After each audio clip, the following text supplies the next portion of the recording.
Thank you Okay, po. thank you. Dito muna kayo. Yan, relax. Ito naman, Daniel. Bati ka muna, Daniel. Hello po, binabati ko po yung mama ko at yung kuya ko dyan sa Texas. I love you kuya, I love you mama. Then binabati ko rin po yung mga taga Santa Rosa. Mabuhay po kayo. Yeah. Alright. Binati na lahat. Yeah. Daniel, asan ang mami mo? Nasa Texas po. Amerika. Opo. Bakit nasa Texas? Anong Doon po nag-work po siya as caregiver po. Yun po yung pinagkakasubukan. Matagal po na? ng mama ko. 8 years na po. Nag-aaral ka ba? Ngayon po, nag-stop po ako as undergrad po ako ng BS Nutrition Dietetics for 2 years po. Kaya po ngayon, kahit habang wala akong ginagawa, bang di nag-aaral, nagsa-sideline po ako as minsan background talent po sa mga taping, sa mga commercial, ganun po. Ganun ka. Kahit lahat to pinapasok, basta legal, ethical, moral. Yan tayo, papasukin natin yan. Kakilala mo, sino kasama mo?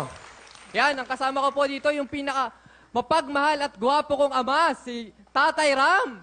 Yes, magandang gabi, Kuya Will. Ang inyong misis, 8 taon na raw sa abroad. Opo nga, kasi nangungulila nga po ako, kaya lang, kailangan para makapagpatapos kami ng anak. Kayo, ano pinagkakaabalahan nyo? Naku, medyo nangungontrata naman po ako nung panahon na kuan. Ngayon, medyo mahina na ang project dahil marami ng kalaban. Medyo standby muna, sir. Kaya ngayon, eto, habang naka-standby ako, nanonood ako ng Ubawawi, napanood ko. Naku, kasali ko dyan. Mag-amang guwapo daw. Aba, pasok ako dyan. Ano gusto nyo sabihin sa anak nyo? Anak, Daniel, alam mo naman, gusto ko talaga makatapos ka. Kaya ako, pipilitin ko pa rin kahit papano, kahit anong hanap buhay, pipilitin ko para ma-raos natin yung pag-aaral mo. Alam ko, 5 kayong mga gwapo. Mahal na mahal ko kayo, pati ikaw, dahil ikaw ang lagi kong kasama sa bahay. Kaya, mahal na mahal kita, Daniel. Kaya susuportahan kita sa lahat ng kailangan mo. Sa lahat ng gawain mo, andyan ako. Kayo po ba talagang, kumbaga, kahit wala si misis, talaga bang faithful na faithful kayo? Naku po, yan ang iniiwasan ko talaga. Hindi maiwasan eh. Kasi ala akong magagawa eh. Paano yan? Malalaman niya. Alam ba ni misis? Medyo nung andito pa siya, nahuhuli na ako lagi eh. Kaya naisipan niya niyang umalis eh. Paano yan? Matatanggap ba ni nanay yun? Matatanggap naman niya yun. Bakit?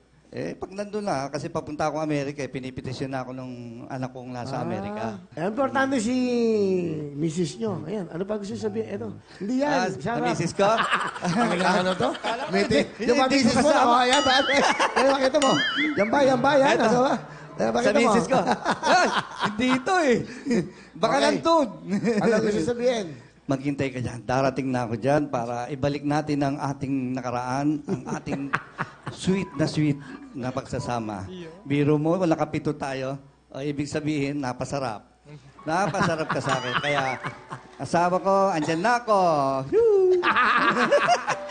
Ano gusto sabihin sa tatay mo? Ay, grabe. Pa, lagi mo sinasabi, sa hirap at ginawa, sama tayo. Ngayon siguro, hirap yung pinagdadaanan natin.